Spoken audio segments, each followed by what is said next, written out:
He has a 42nd, a 36th, 49th, 39th, 24th in 2017, 58th, 66th. He basically just, it looks like Brian Harmon makes the cut and then goes out and parties on the weekend. Mayo Experience. Mayo Experience. Mayo Experience. Mayo Experience.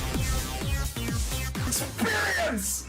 Welcome to the Pat Mayo Experience, the People's Open, the Waste Management Phoenix Open, DraftKings picks and preview. Additionally, we'll have the ownership. We'll build some lineups and do our head-to-head contest, of which I was the winner of the shortened tournament last week. So sorry, Tambo. Tambo is not in studio with me. He is via the internet in his home office this week, but we're still going to be doing everything exactly the same. But what you need to do is play in both of the DraftKings Listeners League. There's one for Phoenix. Let's get that filled up. 3,000 spots this week in the Listeners League. And then I also have a Super Bowl one that has 1,250 spots. That one's $25 to play. 3 max entry. I think in total it's like $76,000 of rake-free guaranteed money. DraftKings is generously given to, well, all of us to share between one another while we try to compete for the top of these Listeners Leagues. So get in on that right now and use the revamped fantasynational.com, fantasynational.com/Mayo to get yourself 20% off. Tambo, I've won 3 GPPs in the last 4 weeks. I'm running hot, and I need to cash in before it all goes south. Yeah, well, what means more to you, Pat? Winning those GPPs or getting that head-to-head battle with me? Both. Both? Yeah, I had to reconvene this week, talk to the members over at Augusta National Golf Club. They told me it would be a big deal. The guy that told me that they would never. It's all about the bragging rights. But you beat me again. That's fair. I'm excited for the week ahead. I'm going to be at the Waste Management Phoenix Open, so I'm excited to get into this tournament, break it all down with you as always. And yeah, just keep doing what we're doing on here. It's been a lot of fun so far getting into it this season. Yeah. So where can people meet you if they're down in Phoenix too? Yeah, so pretty straightforward. So Friday afternoon, we're going to hit the course. Probably post up around 17. It's one of my favorite spots. Obviously, you get to watch those risk versus reward shots down the stretch. It's a good spot, kind of near when you're in there. Like sort of everyone ends up congregating to there anyway. So be there most likely on Friday. Friday night, Pop Stroke in Glendale. Going to be wide open from 8 to 11. We rented it out, so you can come out and check it out there. If you're down there, Pop Stroke in Glendale. Saturday, all day at the course. Saturday night at the Talking Stick Casino, and then Sunday will be at the I'm not sure the final details yet, so hit me up if you want to come join us for the Super Bowl watch party on Sunday, but there is going to be a place that we're headed out on Sunday for the Super Bowl watch party. Well, I'm also going to be live on Wednesday on this channel on Mayo Media Network, so subscribe to that, turn on your notifications, and you can't ask questions if you're not a sub, so you may as well sub. I'm going to be trying the call-in show again. If you want to call in to the show, ask a question, have a chat, I will be trying to facilitate that on the show on Wednesday. I'm thinking it's going to be around 12:30 p.m. Eastern time. Just check the site. It'll be like at noon or at 12:30 or at 1 of those times, depending on how long my chiropractic session goes. Put it that way. We just got hit with like 5 feet of snow, Tambo, so I'm glad that you're doing okay, but my back is not doing fine. Yeah, same thing. That's what it is on the third round of it. I just ended up paying somebody. Dad and his kid came out. He said, I appreciate it. He said, I was trying to teach the little guy some values. I said, I love to see it. My back loves to see it. Thank you so much for getting this done for what was like the third or fourth. I can't remember time that the driveway needed shoveled. Yeah, it was pretty terrible stuff. We're all good to go now, though, so hopefully you can get your flight out to Phoenix. Everyone can go meet up with you down at the Waste Management Open. Hopefully we can win some money on DraftKings. So let's do that. Let's talk about the weather before we get into anything. It's funny that like it's cold here, but it's not like too cold. But it's not pleasant in Phoenix like you would hope it would be in the second week of February. Yeah, putting some hoodies in the suitcase for sure, just in case, some jeans, whatever, we'll see. But still looks better than what we've got here. Probably going to be okay, but from everybody down there, they're saying it's snowsuit weather. They're teasing and joking about it. It's obviously not, but just the temperatures are a little bit less than what we're used to seeing this time of year and for this tournament in general. Yeah, so it's going to be around 13 Celsius, which is like 55 Fahrenheit on one of the days. It gets lower than that in the morning on Friday. There's a little bit of rain coming on Thursday, but I wouldn't expect anything really to... maybe it gets pushed a little bit on Thursday, or they go it a little bit earlier. I'm not sure how they're going to quite handle that. But after that, like the tournament's going to get itself in. They're going to finish before the Super Bowl starts. So in terms of wave advantage, do you think that you would want the guys on Thursday playing a little bit earlier before the rain? Or get a sprinkle of rain on the course, make it super soft, then have your guys go out and shoot low numbers? Yeah, it's probably, probably neither, but it probably doesn't matter to your original point, but I think I would probably go PM AM like I always do, just because, well, it is going to be colder on Friday morning a little bit. It doesn't get that much warmer. They'd still be playing in the warmer temperatures with a little bit water down on the course on Thursday afternoon. And then just like I always say, and especially at this course with the water and the risk reward stuff down the stretch and the 16th hole and all the potential pressure that we can see, shout out to our boy, Sahith Thagala. Obviously that shot on 17 that year hurt his feelings, hurt his mom's feelings, hurt everybody's feelings that was on betting him. You can make some mistakes. It's kind of the same on Friday, right? When you got that cut sweat in mind at this course, it can be challenging. So I think PMAM would be nice. Okay. Yeah, I don't see any distinct weather advantage, but I'll update that in the newsletter on Wednesday. Completely free to sub to. Do that down in the description right now. It's where I put my final bets, final thoughts for the week. Everything will be in there to get you ready for the tournament. Once again, I'm doing the live on Wednesday, midday, lunchtime, noon, 12:30, 1 o'clock. Again, I'll post that on YouTube so you can just see when it starts. And boom, we can be off to the races at that point. Let's talk ownership a little bit, because it's funny, because this shouldn't be a lazy week, but with the withdrawal of Xander and Victor, it's looking like it might become a lazy week where everyone's just taking either Scottie or Justin Thomas or both. Yeah, I think I don't know.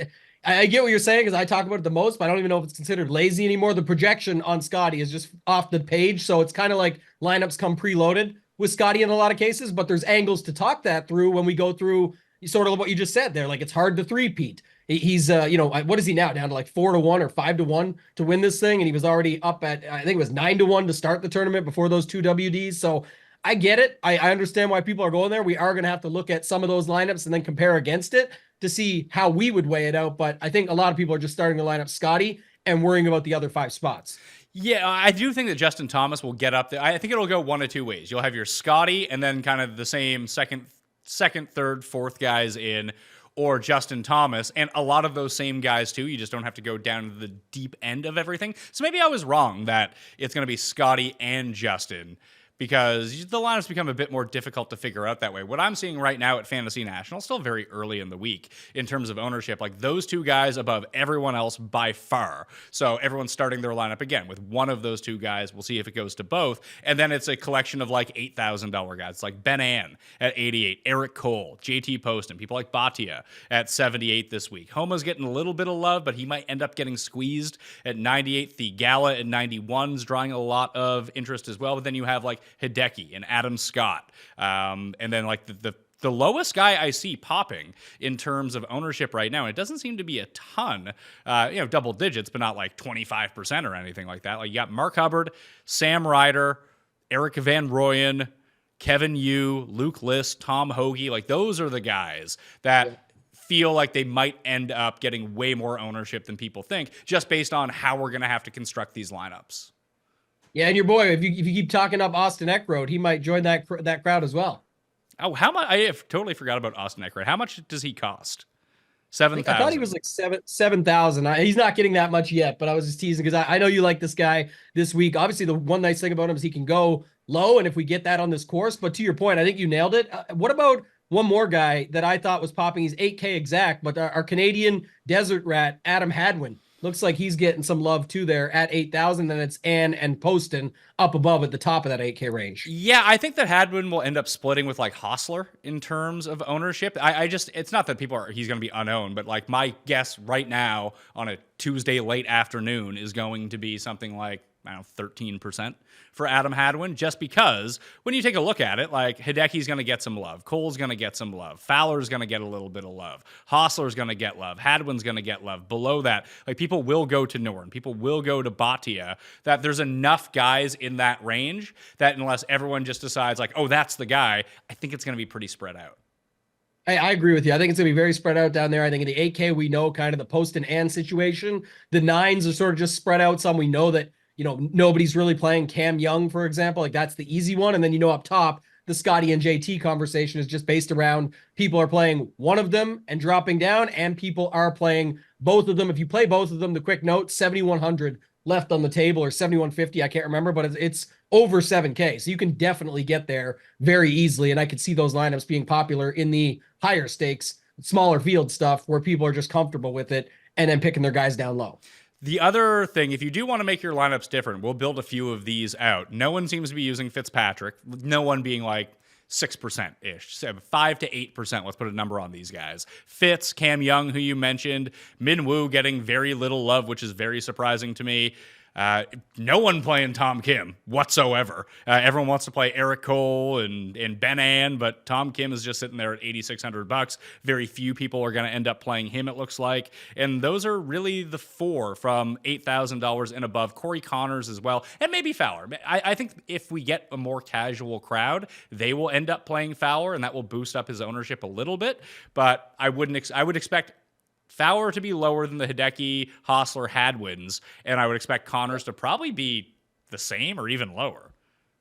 I think he's going to be very similar to Ricky. I think we could end up seeing like 7-8% on those guys, and it gets pulled by the other guys around them, or 6 and 7, whatever you want to put on. I guess I'm saying it's going to be very similar on those two, and then I would expect the other guys around them to pull away. Eric Cole, Hideki, you mentioned all the guys below. Those are the kind of the guys above. The guys below you mentioned, like Hadwin, Hostler, Norin, some of those dudes, I think they're going to pull from them as well. Once again, we had Xander withdraw, Victor withdraw. Patrick Rogers is also not playing, although he'll be listed. He'll have the out next to his name on DraftKings, but just as a heads up, he is not in the field anymore. So just trying to take a quick glance through it and just where the ownership distribution is going. So you have like Bhatia at 78.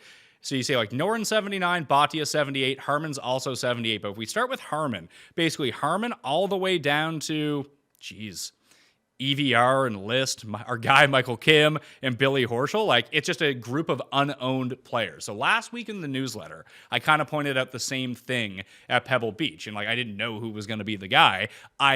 For the lineup that I won the $200 with, that I got lucky that I had Wyndham Clark, but I had a group of 8 players, all just, somewhere projected between like 4 and 9%. Like 1 or 2 of these guys is going to be on the winning lineup. Can you figure out which one it's going to be? And I ended up playing like 3 of the 8 of them or something like that, and guessed right with Wyndham Clark. I had no real conviction on it. I just pressed a button and boom, we were off to the races.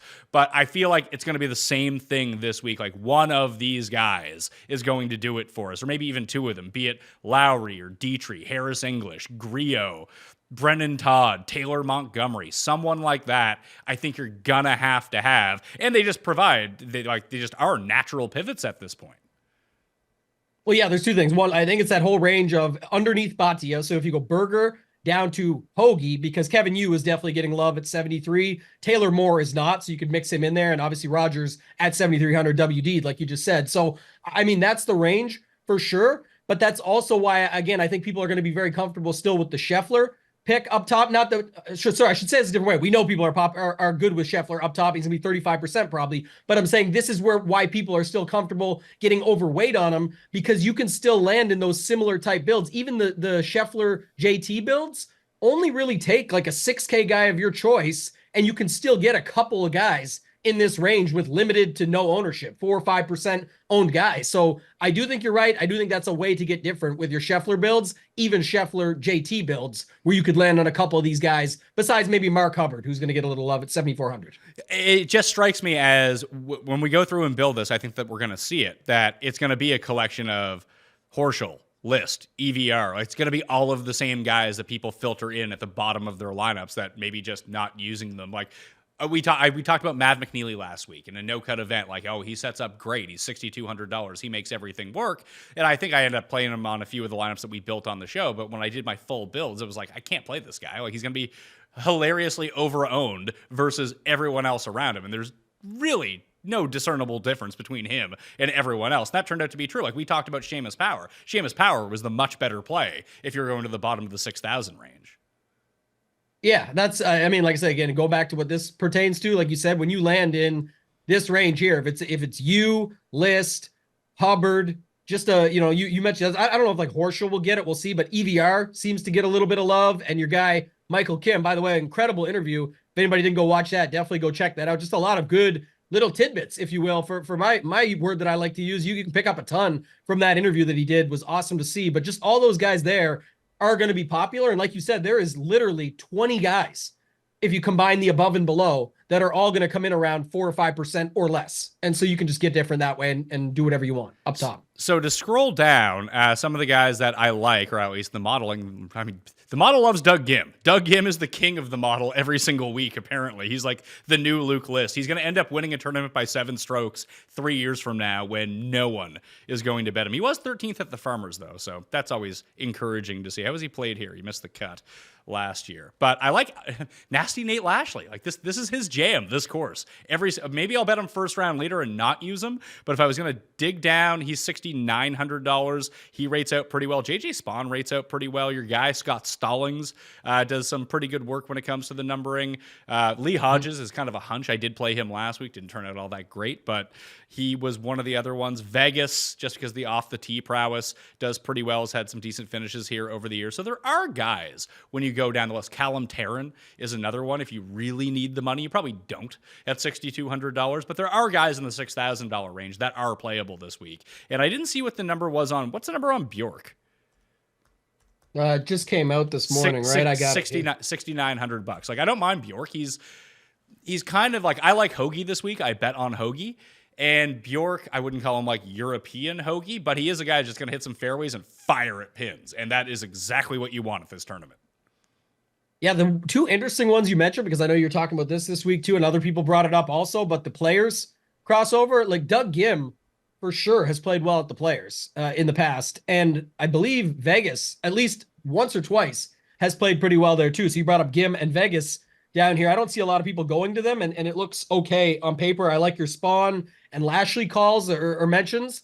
But yeah, I'm pretty sure Doug Gim plays well at Sawgrass, right? Yeah. I mean, he generally plays well at Pete Dye Course. I mean, it's hit or miss for him, obviously. But he's had some really decent results there in the past. And yeah, Vegas came third the year that Rory won when Furyk was chasing everyone down. Yeah, we talked about other people talked about throughout the week, but I think it is funny. Just like I said, the Hideki stuff, the Ricky stuff, the Scottie Scheffler stuff. The Hideki is more of the cuss thing, which is funny. But yeah, either way, I do think there has been some crossover there that we've seen in the past, and that's for whatever reason, like you said, that's just the setup. But I do think that was interesting when you brought up Gim and Vegas, as a couple guys just mentioned that 6K range early on. The other rando that I was thinking about was Nick Hardy.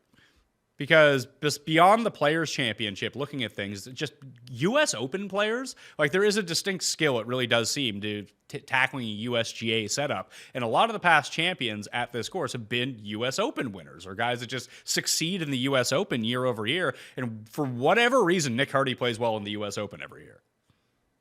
Yeah, could go to him as well. Winner on tour, Zurich Classic winner. So maybe it's a thing with him. But I don't know. I didn't really have him marked on my list. I like some of those other calls that you had earlier on. And then I don't think I had too many others down here either. I thought you were going to bring up your boy, Party Marty Laird. No, I can't do that. It's been too long since he spited me in Vegas that year when he won. I've been off Party Marty. Okay. I do like your Lashley call. I like your Lashley first round leader call. Yeah, I don't see too much else here. I think Ryder, you mentioned earlier, is definitely the one that's going to get the love. Maybe Spawn gets a little bit of love. Just the projection sites seem to like him. And yeah, I don't see too many other guys down here. Yeah, I'm going to star Hardy for now. We'll see if he ends up making it. Let's talk about Scottie Scheffler and what to do with him. You said in high stakes, people are just going to jam him in anyway, probably projected in the big $20, the $5, the $10, whatever it is, somewhere between like 30 and 40% owned. Will you be over that number, or will you be around that number? Will you be under that number, do you think? I think I'm going to end up under in MME. Like I said, like probably close to that number or under, just because I don't really have a conviction around being all in on him. I'd be looking and hoping for more ways that it's not him. It's going to, obviously suck at Scottie Scheffler in a field that he's just way too good for. But at this course, and it's the year of the long shot too. You never know. It is kind of dependent on what the guys do around him. And then if you like some of these 9K guys, and I can still fill out my rosters with some of these guys and feel just fine with it. I like Burns, I like Spieth, I like Sungjae, I like Thigala. The list goes on like that. That's just some of the guys there that I feel comfortable with. So I'll still have Scottie, but I'll try and build differently with him. The key is though, is more like a smaller field, high stakes, smaller fields. He's going to be 65, 70%. So you can almost look at it one of two ways. One, do you want to just go away from that? Like the old, the heads or tails thing. If you got, 10 people in a room and whoever gets it right wins the money, and 9 people chose heads, you take tails. It's just obvious. You take it, hope that they get it wrong, and boom, you win all the money. But there's also the angle of people say, well, it's a blocker because everyone's on him. If he sucks, doesn't matter because you're on it with him. If he does well, doesn't matter because everyone's on him. So you can look at it from two perspectives, but in large field at that 30 to 40 range, which I think you're correct on, that's where you really have to make a bit of a decision. I can probably be underweight Scottie and be fine because I like the other guys. I like JT and the other ones that I mentioned. So I'll find ways to get different in large field. You can use the Fantasy National Simulator right now as well. It's revamped, it's revitalized, and it's very good. And Scottie, now with Xander out, has an over 10% chance to win just based on the simulations, which is very high. Yeah, he's going to do well. It's does he do well enough to crack the top? Like we do this in all other sports. We do it all the time. Oh, Tyreek Hill's 9,600. Yeah, he's going to get 30 points. It's whether or not those show up on the roster. This is different. It's golf, but it's that kind of is the reasoning, right? So, Pat, we talked pre-show, and this is kind of a good time to get into the conversation. What is the merit? I mean, I'll get your takes on it first, and I'll try and give some too and chime in. But like, if you're fading Scottie, why are you doing it, and what are you looking for? Like, what's sort of the setup? Is it that you think there's going to be too many birdies out there? It's the bad putter. Like, what are some of the angles you're thinking of it from, and what are you doing with him this week? I am undecided. I'm going to play him, and I might just play him kind of at field average or try to find a different way to jam him in. Maybe go like triple stars, triple duds kind of thing, or see if I can build somewhat of a balanced, like if I can find two guys from down low, be it like Hardy and Lashley, to put with him. I think that just drops me in a different range than a lot of people, because everyone's like, oh, I have Scottie, let's save some money, let's use Sam Ryder, and let's use whoever, and then I can use, like you mentioned, Eckroat, like Eckroat at 7,000, Nick Hardy at $6,800, and then I'm just inevitably in a different range than a lot of people. Then I can figure out, do I want to drop back down again? You can get someone a bit higher, like Tom. I think Tom Kim is a really nice pair for someone like Scottie Scheffler. So I'd probably try to play Scheffler with some of those guys that are going kind of critically under-owned at the moment. Like Taylor Montgomery is a good one. The simulator loves Taylor Montgomery for a guy who's never won. He's in like top 6 win equity odds this week when you just play everything out. And he's another guy who, he doesn't really hit approaches all that well, but he's a great driver. He's good around the greens. He's a really good putter. I can see how you can manufacture an angle for him to get to the top. No one is playing Taylor Montgomery. So if you can play Scheffler with a Fitzpatrick, two of those low guys, Taylor Montgomery or Tom Kim, like that, instead of being like, oh, here's my team, Scottie, Cole, Thigala, Bhatia, Ryder, and whoever. I think that's probably the better way and how I'm going to approach using Scottie.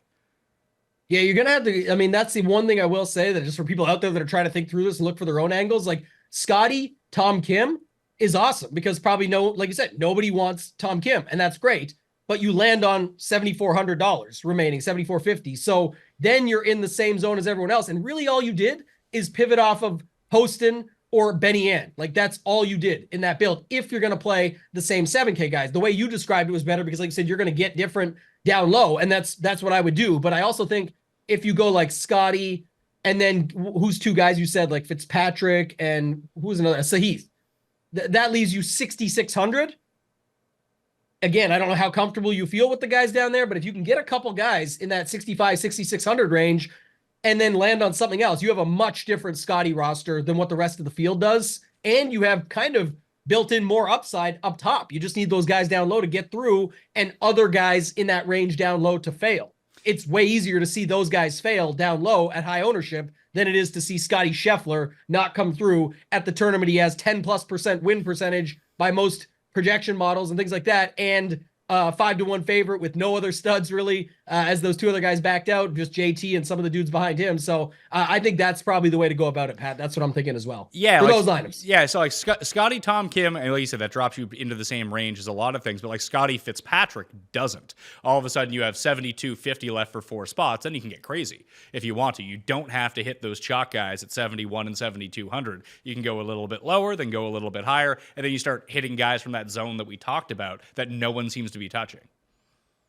Yeah, the other angle to it would be, because I was just going to bring this up to you, but I guess it's really hard to get comfortable with 6K guys this week. And we talk about this all the time. Be comfortable being uncomfortable. That's great. And that makes sense in large field Scottie lineups because you want different Scottie lineups than the field, but you don't want bad lineups either. And I know everyone, it's hard to predict good or bad. It's golf. I get it. I'm saying, but you can kind of just tell in that example I just gave, where if you need two $6,500 guys to make it work, it becomes a bit challenging. So one other thing I would say, Pat, is if you go Scottie and then go into that range, we can do this after with like a real lineup. I'm just going to quickly click like 3 guys at 7,400 just to see, Montgomery, Hoagie, Moore.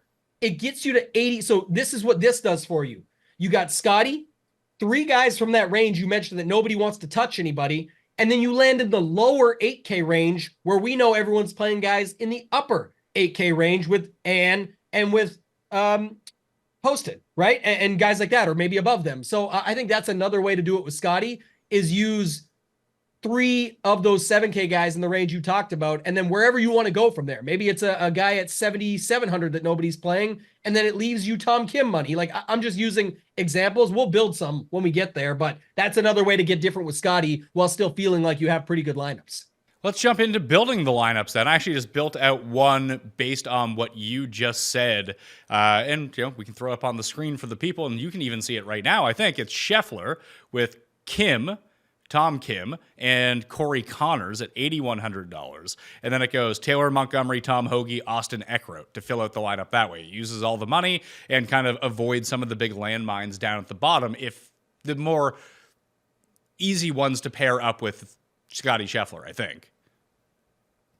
Yeah, just adding the last guy here, Montgomery on my side, so we can get a feel for where we're starting from. So this is, kind of exactly what we talked about, right? And this is also nice, Pat, because going back to just construction and what we talked about, you're skipping JT, you're skipping the entire 9K range where anybody that, is not going against is going to try and get different. So if Scottie does come through, you bury most of those guys most likely. And then you still get 2 8Ks and 3 7s without touching the 6s, have very low product ownership based on these 3 super low owned plays, if not 4. And so, I love a lineup like this. You guys will obviously go out there and pick your own guys or put them through, but I do think this is a good setup for a way to get different with Scottie without getting too sort of off the board or just completely insane. All right, so let's try to build the most common lineup. Let's see if we can build the most highest projected lineup that if we ran the optimizer, it would probably tell you to play this. I assume Scottie Scheffler is going to be in that lineup. Who do you think would end up being second? Do you think it's Poston at 89 or Ann at 88? I think it's like Poston, maybe Hubbard. We might still be able to get to Ann, but I definitely think Poston for sure. All right, so Poston, then Hubbard. And I don't even dislike JT Poston this week. I just think that it's not even that he's overvalued either. He's going to be too popular, and I like him exactly the same as everyone else around him. Yeah, and I think it's what has happened here. At least I can see, obviously it's late Tuesday afternoon, like you said, but just to say it, he definitely was most likely a better DraftKings play than any type of bet besides like a top 20 or something, like where he's going to continue to get these top 20s. That's fine. But also then in DraftKings, you also have to factor in what the ownership does. And again, doesn't mean you go off them because of that. Not who you play, it's how you play them, but be cognizant of it. Speaking of cognizant, what is it? The Cognizant at Palm Beach is coming up soon that we're going to have that tournament now. But I do like Poston here. It's just going to have to get different in other spots. Obviously, adding Hubbard to this lineup is not doing what we're saying. We're just looking for the most popular version. So I'm guessing EVR is probably the next guy in? Right? I'm fine with, saying like he fits the bill. Yeah, like that would be fine. Yeah, it just, again, he's another guy who kind of pops down at the bottom that people are going to like. That brings us to 75, which probably allows us to split the difference with like Bhatia and like Ryder. List? Yeah, and does List fit that? Yeah, List does fit that. Do you think List or Schenk? Schenk shows up in some of the projections too. I'm just trying to see here what the difference is between these guys. Do you think people play Schenk? Did you see anything on your side? No, it looks like List. Yeah, looks like List. I saw List over Schenk for sure. Like you can play Nick. I've been playing Nick Taylor every single week. He had a nice little, I think it was like 6 under on Saturday at Pebble Beach. Kind of got the mojo back, and he was the one who lost to Scottie here last year. If anyone remembers that. Yep. I don't know if anyone remembers it, but that is true fact for what happened here last year. It's definitely what do they say about second place? Nobody remembers the guy who finished second. That's the example there, but obviously Scottie winning a big deal. But yeah, this lineup looks more like what I think people will go to, and you can fit in your different options between the 71s and the 78s and whatever, but definitely think a Scottie Poston type start with 4 7K guys looks like a popular build. Yeah, I 100% agree. And you're going to see a lot of lineups that end up looking like this because it doesn't seem like there's an obvious 6K guy that everyone can just go to. Now, people are going, obviously, to the 6K range, but it's going to be kind of a smorgasbord of people clicking buttons, I think. With the prices of the guys we have in there, what does the quick swap of just taking Poston and Bhatia out and put JT in look like? Just because you're going to need cheaper guys. We're just sticking with the chalk version of what we think this might look like. Was your guy Ryder right there? Well, you turn who was it? Poston, and who the hell did I just take out? Now I can't even remember who I just took out. I took It's Poston and Bhatia because we were looking to get the cheapest 7K guys in there with just adding JT. Yeah, so you land on Gim or Spawn, I think. Or you land on Gim, Spawn, or who I mentioned earlier, Nick Hardy. I'll play Nick Hardy there. So you get Thomas and Hardy, or Thomas and Vincent Norman might actually be a pretty good play with his prowess off the tee here. So him. Yeah, I'm just saying this is the chalk version of it. You're going to play guys like Nick Hardy and other options, but I think people land on Gim or Spawn in that build. All right, we'll do the chalk version. We'll do Gim. We'll do the Gim Reaper here. So yeah, I would prefer to play Gim and Thomas over Poston and Bhatia. I like Bhatia. Right. I like Poston, but I like this better. Yeah, this looks like the setup here. I think this is where people end up. Again, now this is what I'm saying. You could kind of like progress from it. And now you could do your version, Pat, of let's say you took out all four of those guys besides Scottie and JT, but tried your plan of playing that range you talked about and then landing on a guy like Hardy or whatever you like down there. Who are some of those guys that you'd plugged in earlier in that range? We can go Taylor Montgomery, a 1v1 swap with Mark Hubbard because they're exactly the same price. You can play Nick Taylor from down here. Like I said, I've been playing Nick Taylor anyway. It doesn't seem like anyone wants to go back to Nick Taylor, so I'll play him at $7,200. I mean, Svensson is $7,000. I like Eckroat at $7,000. If we play Eckroat at $7,000, then I think we actually do just end up on Nick Hardy, which would work out for me. Yeah, Eckroat, then Nick Hardy. What if you went Taylor Montgomery, Nick Taylor? Then you go from the double Taylor to the double Nick Hardy like you have, and then you go from the Nick Hardy to the Chesson Hadley at the same price. You went Taylor, Nick, Hardy, Hadley. Rounded out. I can't remember the last time that I played Chesson Hadley. I'm not going to lie to you. 23rd here last year, 20th in 19, 5th in 18, and he's coming in off a 25th, a 56th, and a 38th. Not bad. No, and he had two top tens in the swing season as well. So he's playing much better golf. He actually hasn't missed a cut since last year's John Deere. I did not realize that. It's just you never see his name doing anything. You could also just play Svensson, like you said, and have the double Canadian with the Nick Taylor, Adam Svensson, and then Nick Hardy and Taylor Montgomery are two American flag guys, I believe. So you can play narratives on this build and get different that way too. Let's see. Let me click on Taylor Montgomery and see if it goes. Oh yeah, there it is. There's the big flag for you. Yeah, does Nick Hardy? Nick Hardy has to still have the American flag. Let's see. Nick Hardy, does he have the American? Oh yeah, he's an American flag guy too. What a hero. Nick Taylor. What a patriot. Did they give Nick Taylor the face from the RBC? Yeah, he's got a face. Yeah, he won on tour. You got to give that to him. Although I guess technically Hardy did as well. But yeah, I don't. I mean, it's gonna get real creepy and you're gonna be uncomfortable. Like this is probably like the safest version. The last two versions of these lineups that we built with Scheffler and Justin Thomas in them. So I'm gonna enter that one. Let's try another Scheffler and Scottie build. Just to see, and Thomas build. So Scottie and Thomas as the start. How low can we go? I mentioned Terran earlier, the Terran Empire. He is $6,200, I believe. Yeah. Okay. So if you played him, like, do you think it'd be worth it? I mean, obviously, it would only be worth it if he was any good. He hasn't made a cut yet this year, so he probably sucks. Let me try the short-term modeling on Fantasy National. I have past 24 rounds. Let's go to past 12 rounds. Just see if anyone is in just good form to start the year from down in that range. Because sometimes you can find nice little outliers that way. Are you going to play Bud Colley at $6,000? I don't think so. Awesome to see him back out there, but I don't. I mean, it's not. He's not going to get the ownership, so I can't compare it the same to how you treated the McNeely story earlier. But it's just kind of the cheap guy that we used to love and play a lot that we would, we're definitely all rooting for and cheering for. It's just, are we playing him because of that? I don't know. And do you need the $6,000 guy? I don't know. We'll have to see. But man, if he is the guy that comes through, we can make a lineup with him for some fun, I think. Yeah, I'm not really seeing anyone down here is the problem. What about, I mean, we can't call him Big Dan. Maybe he can be, now that Hovland is pulled out, we can call, Big Dick Vic Perez. Like, Vic Perez is a real guy from the European Tour. Like, a guy who's competed in majors. He's just kind of buried in the pricing. Yeah, the only other guy I can think to compare him to right now in my head for what we've seen this season is Bobby Mack, a real guy that we've seen in the majors that comes through, and then we haven't seen that much of it anyway carry over this last little bit. So well, I Bobby don't know, Mack, maybe that's just, in fairness, Bobby Mack lost, I believe, 6 strokes putting in 1 round at Torrey Pines, which seems it might be the worst putting round of all time. was not good. That's for sure. But I guess, yeah. At the South course in his one start, Vic Perez did gain off the tee, on approach, and around the green. And it's a sample of 1 round, so you can't extract too much from it. But he, too, lost 3 strokes putting. And the one thing that Phoenix has over all of these other courses, as I wrote up in the newsletter column, really easy greens. Like, even bad putters putt well here. Like, there's no real rhyme or reason to who gains a ton of strokes putting here.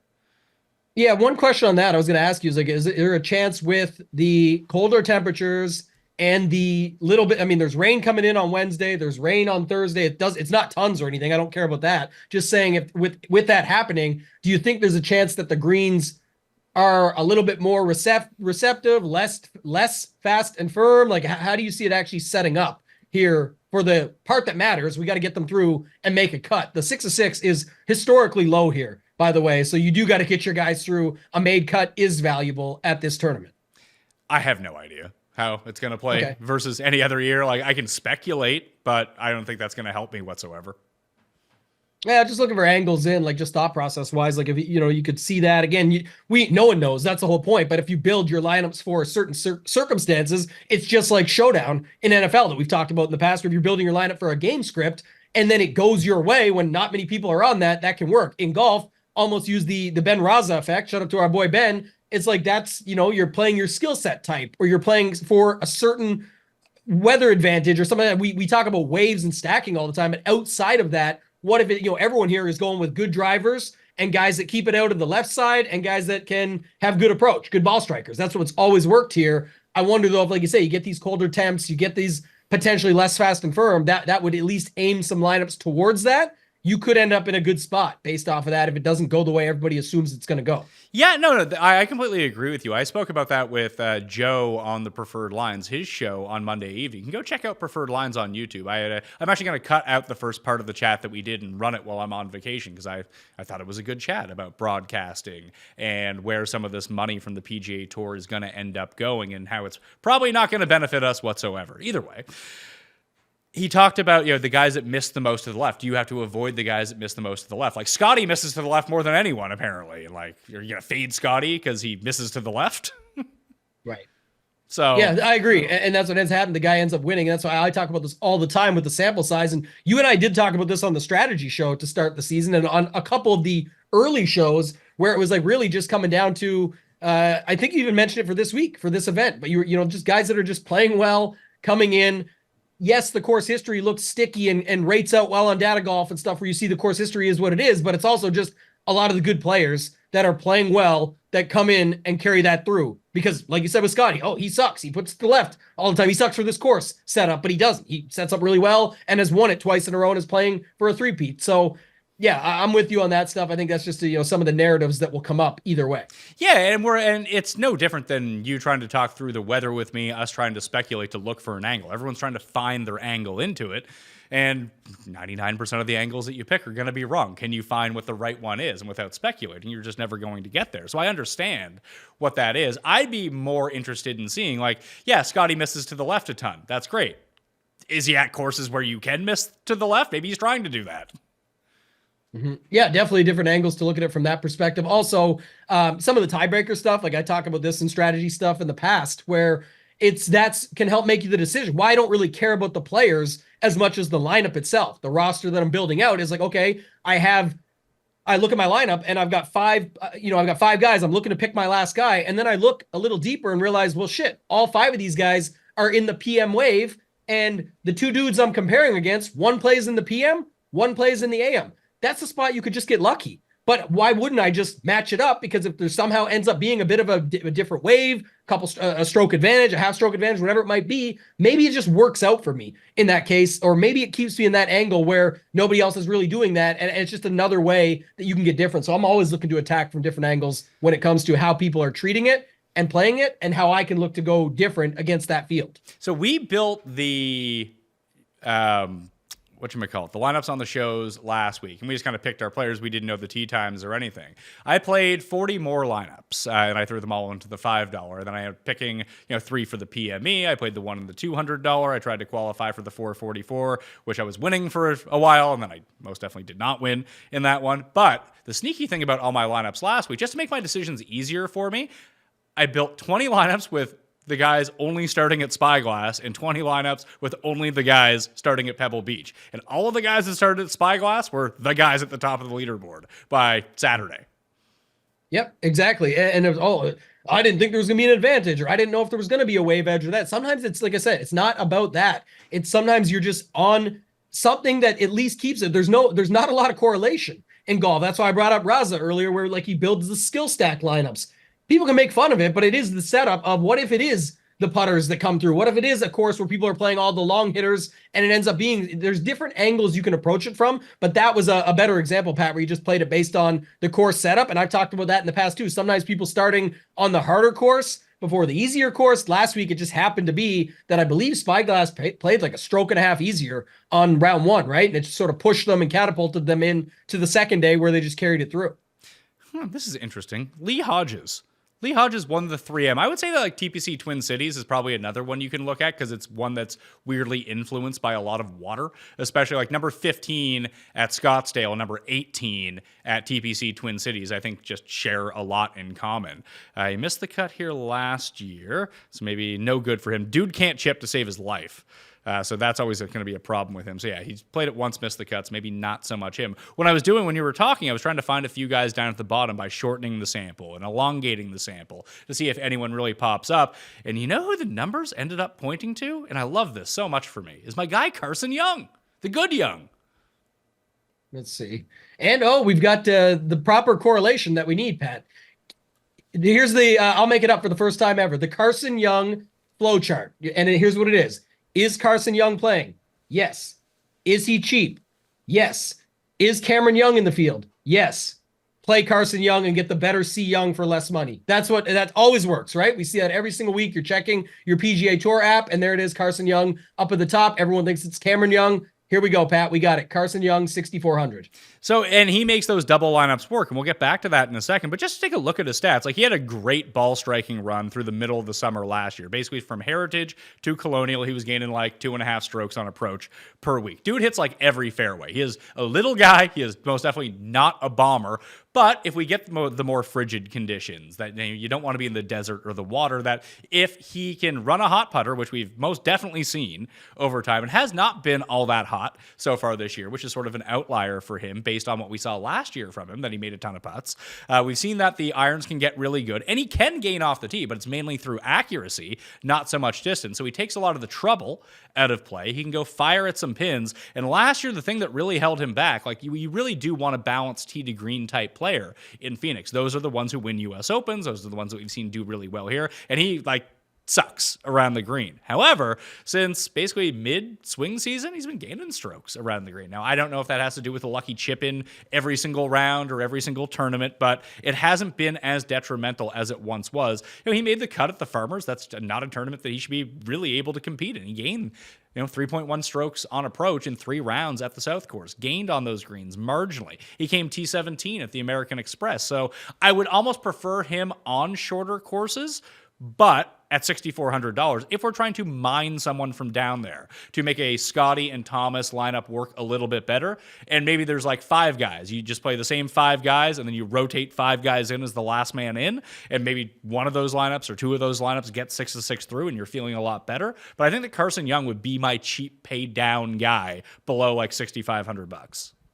Yeah, one interesting thing just on a guy like him, like I go look and dig in further. I try and do a bit of a deep dive and just use swing season and on. It's perfect for a $6,400 guy because he's completely boom or bust. Of his last 7 events or whatever it is, there's 3 missed cuts, 3 top 19s. 19th or better in this type of tournament for a guy at $6,400 is going to be incredible. So yeah, you're taking on the risk, but any made cuts are essentially that, besides the Farmers, which he came 56th at. But again, what's the deeper dive say? It was his worst round of the entire last 4 months in round 4 when he shot a 76. Otherwise, all of his rounds were 73 or better, and most of them were in the 60s. So it's just to show, like, again, what you're talking about, Pat. You know what you're getting into, but it's also using him to make everything else work. So let's try that. Let's use Young with the other guys, and you now have 7,300 left. Do you want to use another 6K guy, or do you want to use somebody else? Because this could be an interesting build. So I did Scheffler and Thomas with Carson Young and Nate Lashley at $6,900. Someone else who had a nice run at the Farmers and has historically played very well, both on Weisakoff courses at the TPC Bunny Ranch, and has played really well here. He's a Scottsdale guy, so I'll just continue to roll with him here at 69. So you go with those two $6,000 guys.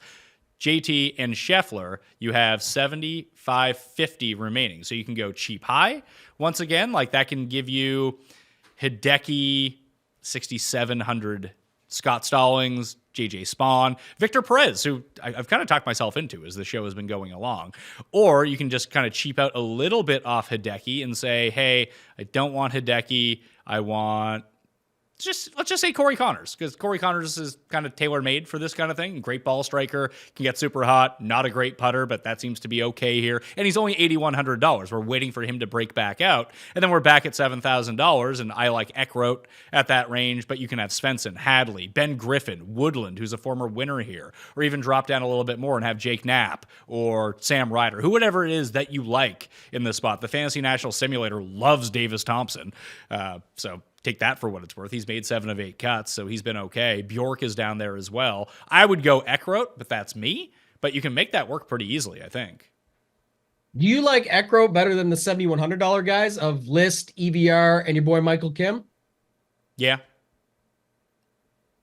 So Eckroat fits in there with Connors, right? That's how you could set it up. The other one you could do is get rid of Connors and get rid of Eckroat. Like, I really do like Tom Hoagie this week. I think that he's a big boomer bust candidate, and I really like Taylor Montgomery. I mean, you could fit Bhatia in on that, but now you have $400, and you could get back up from Lashley to 73 if you wanted to. I know that wasn't sort of the purpose of this lineup, but just talking through it to see that we could use one of Kevin Yu, Taylor Moore, Kitayama, Nick Taylor. You can use Nick Taylor. So you could take Lashley up to Nick Taylor if you wanted to, or take Carson Young up to Nick Hardy if you wanted to. I'm trying to see the last one where you said, so if you go Lashley, Carson, okay, take out Carson Young, you said to make him Hardy. Yeah. And that would get me Tom Hoagie with 7,400. Who'd you have there? Taylor Montgomery. That's right. Okay. So what I'll say then, I mean, it kind of fits this way both ways, but just a note that I was going to add in is you feel good about Scottie and JT. Obviously, that's why we're starting there. But when you had it with Carson Young and Hoagie, we just talked about how big of a boom bust play a guy like Carson Young is. Then you strap in Hoagie and more, it gets a little bit tougher, like other guys on top. If we feel good about like a Lashley, a Montgomery, and you like Hardy better than Carson Young, that's where then it makes sense to me of that. And it kind of comes down to like the Hardy, Tom Hoagie, or the Carson Young and $7,700 guy, right? Yeah. Where you're at. Well, what do you make of like Lowry and Berger? Or even Dietrich? Like, Dietrich was a part of my winning lineup last week. He makes the cut basically every single week. He's only 7,600. I was surprised he wasn't more popular.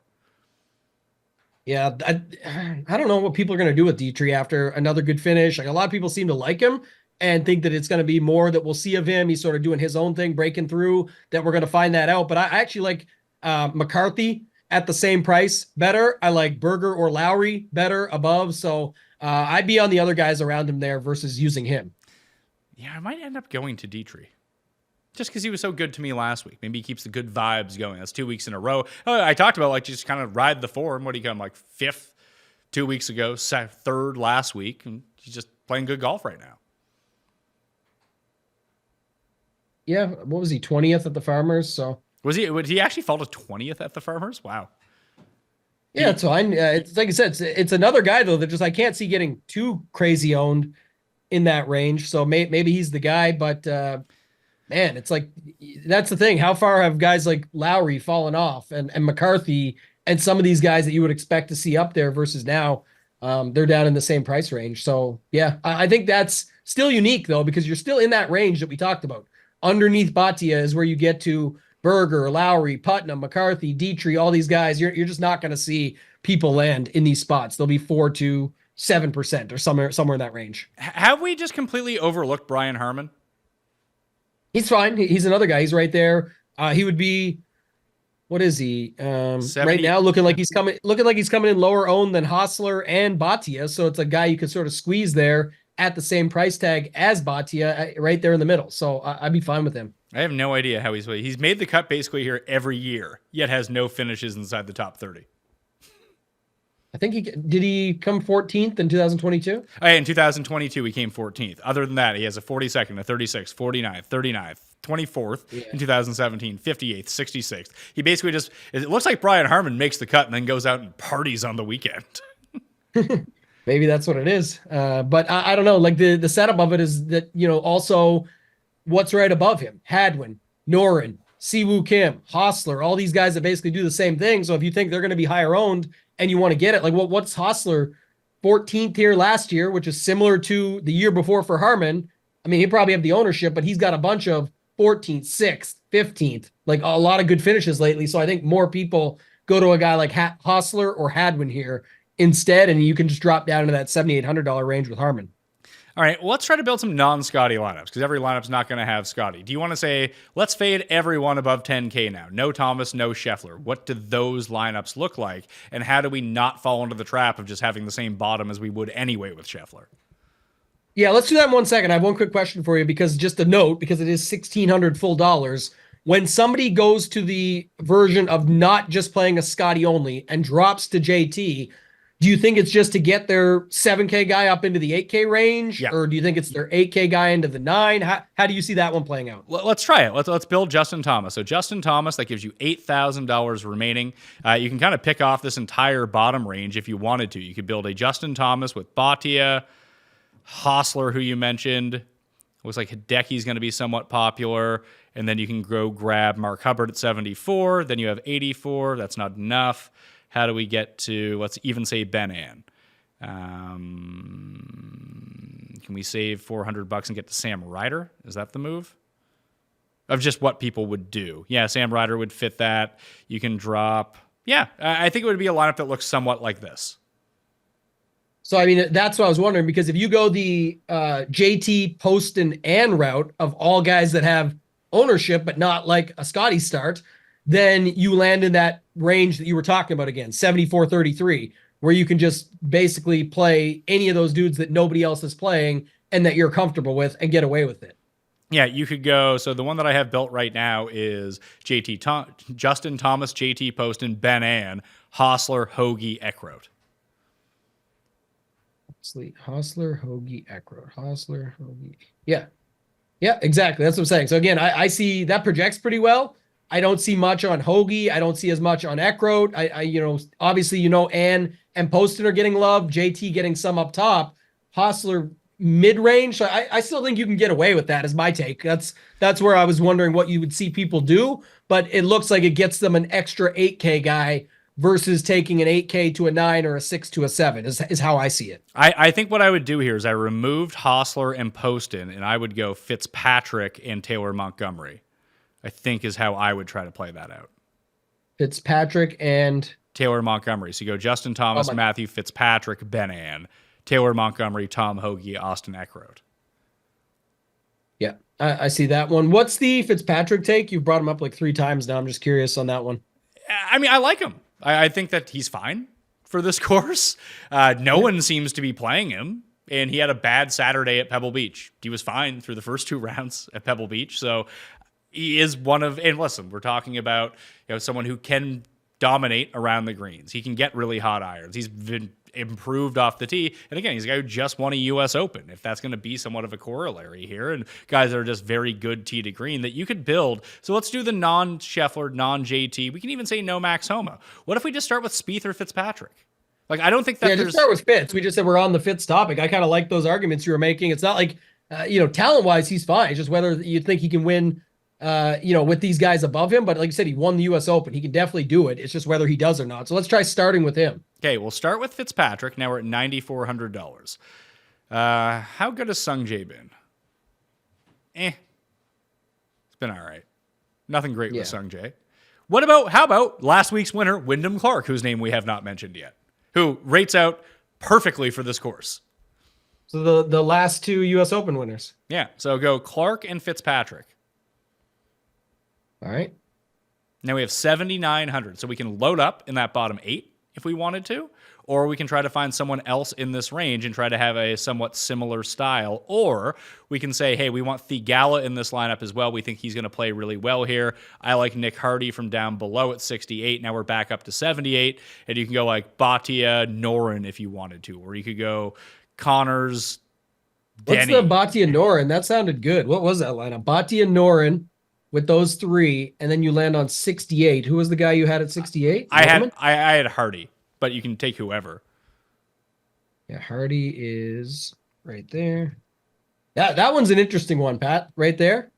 So no 10Ks, no 8Ks. Like yeah, because that's why you said it, exactly what I was going to bring up. You got no 10K, no 11.6K, the 2 guys up top. You have no 8Ks at all. And even in the 7s, it's not like you're using the heaviest owned guys for that range, and then you're using a completely unowned Hardy. But this lineup to me on paper looks like Hardy do anything and Scheffler don't win.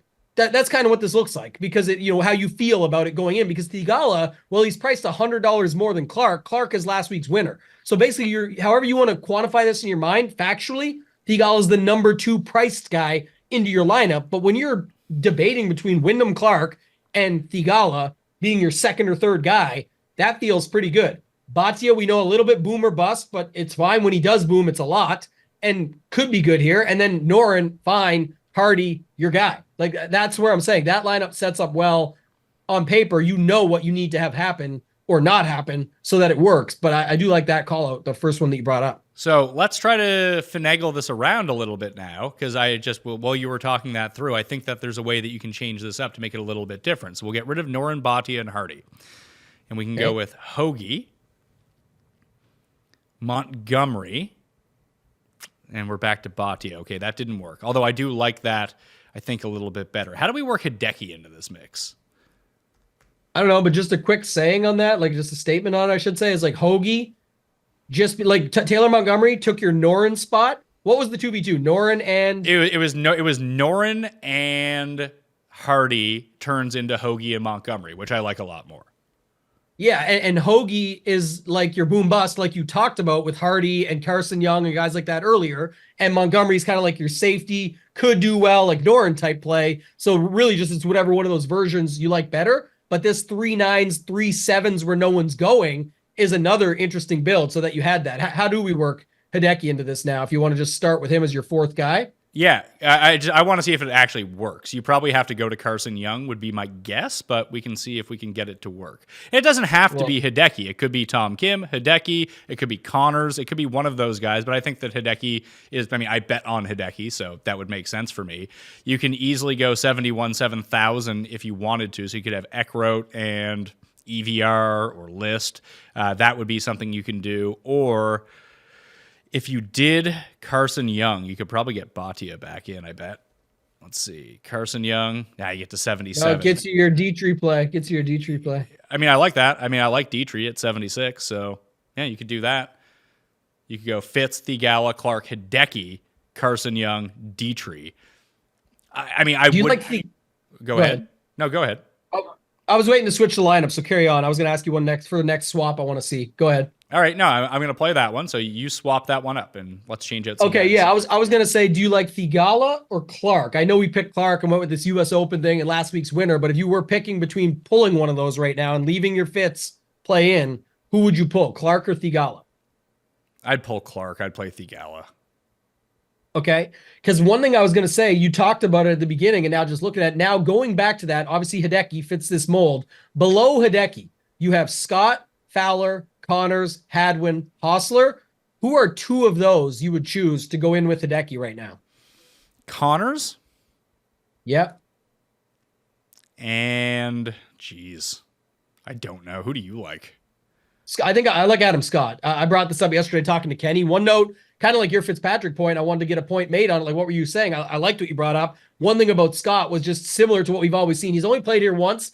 It was a 38. He's been playing better. He just played well at Pebble Beach over the 3 days. He was good in the last part of the season, just coming into this. But back in the day, remember Scott would just always play the toughest fields, and everyone would make fun of him for coming like 20th all the time. But they're like, wait a minute, the strength of field is through the roof. The tournament, the courses are super hard. This is a lower strength of field. It's kind of just like he's showing up here to get some, get a good finish in. And I do like Adam Scott. That leaves you 6,700 down there. There was a guy. So I got it. So it's Fitzpatrick, Theegala, Scott, Hideki, Connors with Big Dick Vic Perez. Yeah. What do you know of like his ball striking? Very little. Yeah, I don't follow him enough to know. Obviously, DP World Tour stuff, and I know of him. We've talked about him for years. I'm talking about like I just don't study the stats or anything like that. The one thing I was gonna say though, like Connors, Hideki, Scott, these are ball strikers that when they're on could just tear up any course. So, obviously, how about this? Victor Perez, 9th at the Players Championship in 2021. He was 12th PGA Championship a year ago. So it's not like he's a complete loser. His worldwide record versus a lot of these guys is actually quite good. It's just we haven't seen it recently. Let's just kind of take a look at what he's been doing overseas, just to see if he has any form coming in.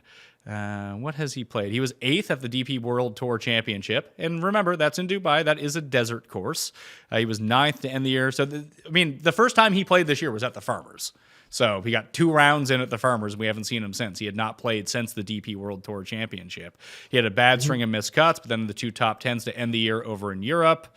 So, he does seem like and he won in Abu Dhabi last year as well, another desert course. Maybe he's the guy to look at. Yeah, 9,988 with a 6K. That's another very unique build that we just sort of landed on that range, the way we set it up. So I do like that also from a roster construction perspective. Yeah, or, the very easy swap here, if you really want to do it, is take Connors into Hostler at 8,000 and turn Perez into Hardy or Spawn or one of those guys at $6,800 that we talked about. Yeah, what was it with Hardy? If I go Hardy, Clark, because I'm just using because the guy we used all along, and then you have 80. You could actually keep Connors at that point, right? You turn Theegala into Clark and then Perez into Gim or Hardy or Woo or whoever it is that you want. I forgot that too. If you go Hostler and then take Clark, you were on Theegala over Clark. That's why. Okay, yeah. Either way, like I said, again, going back to it, Fitzpatrick, Theegala, Scott, Hideki, Bo, like these are guys that you're expecting, to get up the board, finish top 20. One of them pull off the win. Scheffler doesn't, and a bunch of that chalk bus down in the 7K range, which very, very plausible. Like that can happen. And you've got a completely unique build if Nick Hardy does anything in that spot, is how you're looking at it, or Perez in your previous build. Yeah, or Carson Young, or whoever it is that people choose to use down in the $6,000 range. Between Homa, Burns, and Spieth, do you have any preference of those guys? I go, let me see here. I got Spieth, Burns, Homa in that order. Okay, so what if we turn Theegala into Spieth, and then we take Connors down to Dietrich? The Dietrich Perez? Yeah, Dietrich Perez. Get your Euro infusion down at the bottom. But that could be anyone. You could turn that back into, just trying to do the quick math here, you could turn that into Taylor Montgomery at 74, turn up Victor Perez to a $6,900 player. You could take Hideki down to Connors at the same time. And you can go back up to, you could turn Perez into Eckroat if you wanted to in this lineup. So you go Fitz, Spieth, Hideki, Scott, Dietrich, Eckroat as a lineup. I've got Spieth, it's 68. You're back to Hardy. Yeah, you're back to Hardy. Sorry, yeah. If you took Hideki down to Connors, you could have up to 71 is what I wanted to say. Yeah, you're right. I kind of like these lineups, like this style of lineup better, I think. That's what I'm saying. If you're beating it, those guys at the top, this is how it's going to happen, I think, at least how I'm looking at it, right? And again, this one, for example, that you just put on the board does have a 7K guy, but it's a 7K guy that probably not many people end up getting to, maybe 7% or something like that. Who knows? But you're still completely unique to those builds we looked at earlier. And you also you don't have Scottie, you don't have JT, you don't have Poston, you don't have Ann, you don't have Eric Cole. Like you have so many guys you're off of in a build like this, and you could still see how that build could get there. All right. Are you ready to draft me head to head? Yeah, and you're up first this week, so. I am. So I guess the decision comes down to, do I want to use Scottie or Thomas, or how I want to finagle that? I'll use Justin Thomas. He'll be my first pick at $10,000. All right. So I'm going to go Scottie. Okay. We're going to get a good lineup in here this week. Let me see. Scottie. You try to get it. See, yeah, it's no fun losing, is it? Yeah, I'm just distraught, but I will find something here. We're going to find a way. I want to win one of these things. I only got the one so far. Let me see. Who's the value guy I had down here? I'm going to go.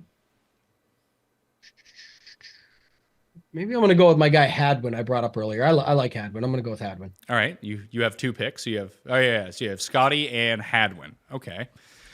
I will go. How does that work? If I take those two, 77. And if I go that, I have 69. Then I can go here, 65. Yeah, that works. Okay. So I will take Hideki and Adam Scott.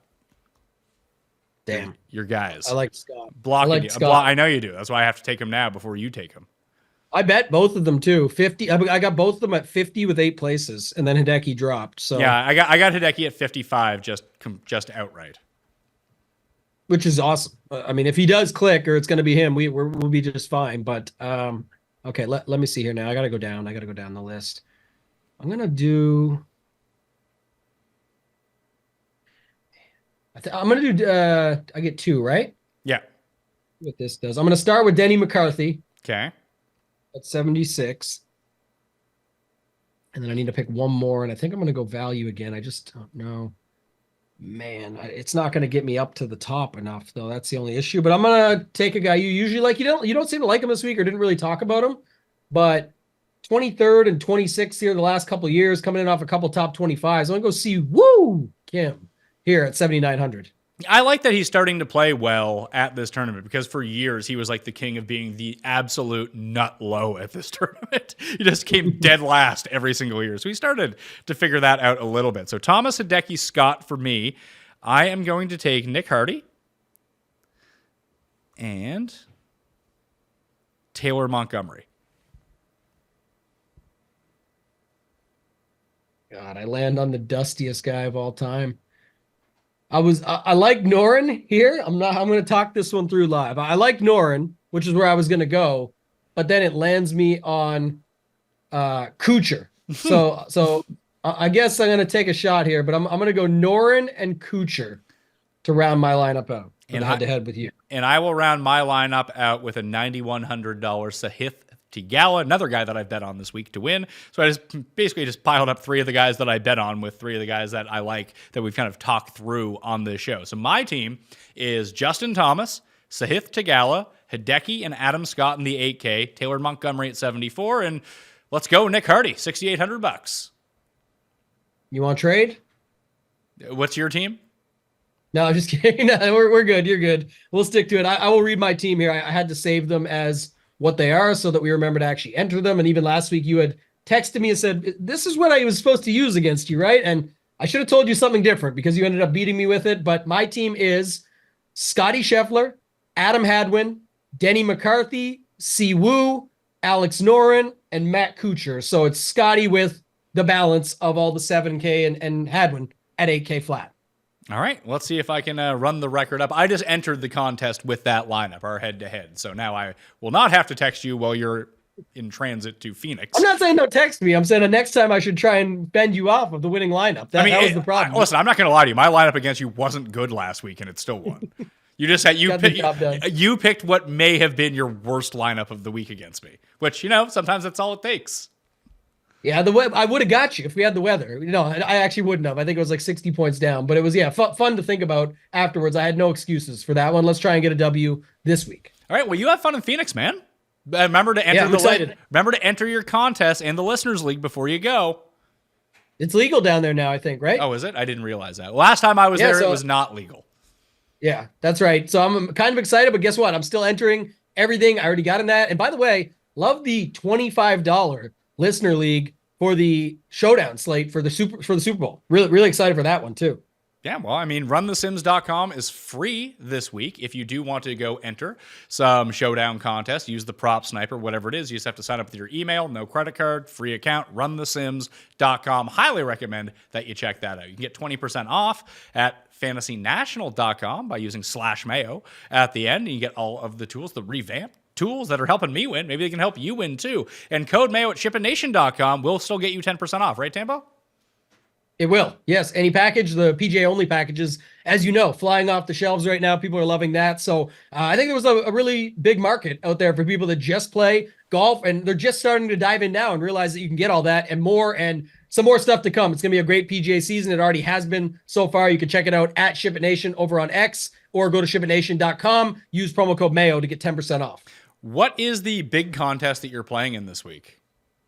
Haven't decided yet. So I've quick story. I was, our boy Nelson, my friend Nelson Adcock over at Cut Sweats, they had me as a 96% favorite to move on at King of the Desert and be in the final 15 at this event to play for $500K. That did not work out. Patrick Cantlay shot a 74. Two other guys blew the bonus. Scottie Scheffler went 8 under, and I'd faded him that week. So that can tell you how bad a 70% Scottie Scheffler can hurt you. I'm out of it. So I'm deciding between either playing the 3180, which is like 100-man, 124, maybe 134 entries, and you can win 100K up top, or just playing like 4 in the 888 with 200K up top. But in the 888, people have 30 lineups in that, and there's a giant mix. So probably going to play something big because I'm there. I'm excited for it. It's a great tournament. I think I have a pretty good feel for it and want to make up for not being in that King of the Desert. So that's just my thoughts right now. At Toe Tagging Tambo on Twitter. Sub to the newsletter as well. That's down in the description. Play in the Listeners League. Smash like and sub to the channel on the way out. And I will be live Wednesday around lunchtime. So check on Mayo Media Network to find out the official time once I decide. All right. Good luck this week. I'm Pat Mayo. I'll see you next time. That Mayo experience! Experience!